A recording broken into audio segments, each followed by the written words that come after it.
IPhone 17 এর উৎপাদন বাড়ানোর নির্দেশ দিয়েছে মার্কিন টেক জায়ান্ট অ্যাপল। নতুন সিরিজের এই ফোন রিলিজের পর থেকেই হুমড়ি খেয়ে পড়েছেন আইফোন ইউজাররা। একদিকে লেটেস্ট আইফোন, অন্যদিকে বাড়তি ফিচার সমৃদ্ধ এই স্মার্টফোনের কদর বাড়ছে পাল্লা দিয়ে, যে কারণে আইফোন 17 এর বেসিক মডেলের উৎপাদন অন্তত 30% বাড়ানোর জন্য সরবরাহকারীদের নির্দেশ দিয়েছে নির্মাতা প্রতিষ্ঠানটি। গত সপ্তাহে শক্তিশালী প্রি অর্ডার শুরুর পর এই সিদ্ধান্ত নিয়েছে টেক জায়ান্ট প্রতিষ্ঠানটি। কিন্তু এই ফোনটি কেনার আগে জেনে নিতে হবে বেসিক কিছু বিষয়। বিশেষ করে বাংলাদেশ থেকে আইফোন 17 কিনতে যে বিষয় জানতে হবে সেসব জানাবো আজকের এই ভিডিওতে।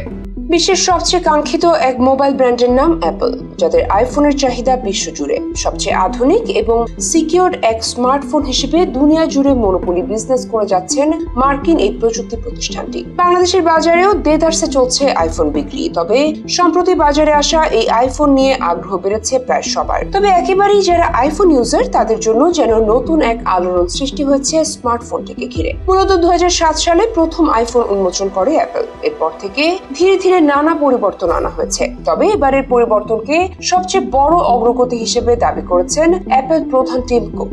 আইফোন 17 সিরিজ এসেছে বাজারে। এর ডিজাইনে এসেছে নতুনত্ব, পাশাপাশি ক্যামেরার মান ও পারফরমেন্সের গতি বাড়ানো হয়েছে। এর মধ্যে ঢাকার Bashundhara city, Jamuna future park, Tokyo square ও শাহালি প্লাজার মতো জনপ্রিয় স্মার্টফোন বাজারগুলোতে আইফোন 17 এর নতুন মডেল পাওয়া যাচ্ছে। দাম তুলনামূলক বেশি হলেও ক্রেতাদের আগ্রহ স্পষ্টভাবে চোখে পড়ছে। বর্তমানে আইফোন 17 মডেলটি 256 জিবি বিক্রি হচ্ছে 1,30,000 থেকে 1,40,000 টাকার মধ্যে। আইফোন 17 প্রো মডেলের দাম রয়েছে 1,70,000 থেকে 1,80,000 টাকার মধ্যে। আর সবচেয়ে বেশি চাহিদা সম্পন্ন আইফোন 17 প্রো ম্যাক্স এর দাম পেরিয়ে গেছে 2 লাখ টাকা। তবে জানা যায় আগামী কয়েক সপ্তাহে সরবরাহ বাড়লে দাম কিছুটা কমে 10 থেকে 30,000 পর্যন্ত নামতে পারে। তবে নতুন আইফোন 17 কেনার আগে কিছু বিষয় বিবেচনা করতে হবে, বিশেষ করে গ্রে মার্কেট থেকে কেনার সময়। গ্রে মার্কেট থেকে আইফোন কেনে যেসব ঝুঁকি দেখা দিতে পারে তার মধ্যে অফিসিয়াল ওয়ারেন্টির অভাব। বিদেশ থেকে কেনা আইফোনে বাংলাদেশে অফিসিয়াল ওয়ারেন্টি নাও থাকতে পারে। সেক্ষেত্রে ফোন নষ্ট হলে অ্যাপলের অনুমোদিত সার্ভিস সেন্টারে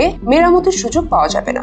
ভুয়া হওয়ার ঝুঁকি। অনেক সময় অ্যাপল মডেলের সঙ্গে নকল বা পুনর্নির্মিত সেট মিশে যেতে পারে। সফটওয়্যার আপডেটের সীমাবদ্ধতা। কিছু মডেলে ভবিষ্যতে সফটওয়্যার বা নেটওয়ার্ক সংক্রান্ত জটিলতা দেখা দিতে পারে। 5G, LTE, 4G ব্র্যান্ডগুলো ভালোভাবে কাজ করছে কিনা দেখতে হবে। কিছু বিদেশি ইউনিটে স্থানীয় ব্যান্ড সাপোর্ট নাও থাকতে পারে। অতিরিক্ত খরচ। অফিসিয়াল রিটেইলার বা অথরাইজড ডিলার হলে দাম একটু বেশি হতে পারে। এছাড়া অফিসিয়াল সাপোর্ট না থাকায় রিপেয়ারিং বা পার্টস পরিবর্তনে বাড়তি খরচ বহন করতে হবে।